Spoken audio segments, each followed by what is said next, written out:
धन से हीन मनुष्य दीनहीन नहीं होता यदि वह विद्या धन से युक्त हो, परंतु जिस मनुष्य के पास विद्या रूपी रत्न नहीं है वह सभी चीज़ों से ही हीन माना जाता है।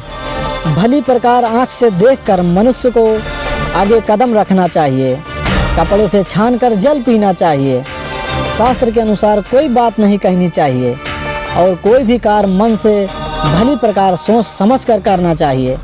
आचार्य के अनुसार मनुष्य को सोच समझकर उचित कार्य करना चाहिए। किसी कार्य को करने से पहले भली प्रकार जांच परख लें कि वह व्यवहार और शास्त्र के विरुद्ध तो नहीं। सदैव साधारण और सचेत रहकर प्रत्येक कार्य को करने की सलाह दी गई है। यहाँ जल के प्रति की गई असावधानी अनेक रोगों की उत्पत्ति कर सकती है। हमें सोच समझकर सभी कार्य को सावधानी पूर्वक करना चाहिए। यदि सुख की इच्छा हो तो विद्या का अध्ययन और विचार छोड़ देना चाहिए, और यदि विद्यार्थी सीखने के लिए इच्छा रखता है तो उसे सुख और आराम का त्याग कर देना चाहिए, क्योंकि सुख चाहने वाले को विद्या की प्राप्ति नहीं हो सकती और जो विद्या प्राप्त करना चाहता है उसे सुख नहीं मिल सकता। चाणक्य का विश्वास है कि विद्या प्राप्ति के समय विद्यार्थी को सुख सुविधाओं का आशा नहीं करनी चाहिए। कठोर तप से ही विद्या प्राप्ति होती है।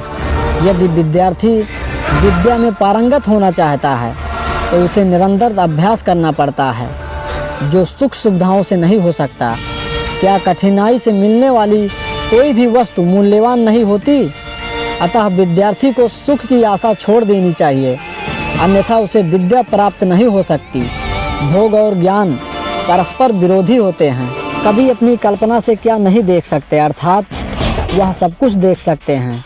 और स्त्रियां क्या नहीं कर सकती, वे सभी प्रकार की मनमानी कर सकती हैं। नशे में चूर व्यक्ति क्या नहीं बोल सकता, अर्थात वह सब कुछ बोल सकता है।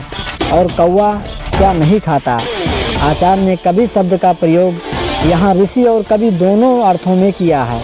कहा जाता है जहाँ न पहुँचे रवि वहाँ पहुँचे कवि, और ऋषि उसे कहते हैं जो मंत्रों का साक्षात्कार करता है। स्त्री अपने दुस्साहस के कारण ऐसे कार्य कर सकती हैं जिन्हें करने में पुरुष कई बार सोचेगा। नशे में चूर व्यक्ति के मन में जो भी आता है वह बक देता है। उस समय उसे भले और बुरे का कोई ज्ञान नहीं होता। इसी प्रकार कौवा भी अपने स्वभाव के कारण कहीं भी जा बैठता है।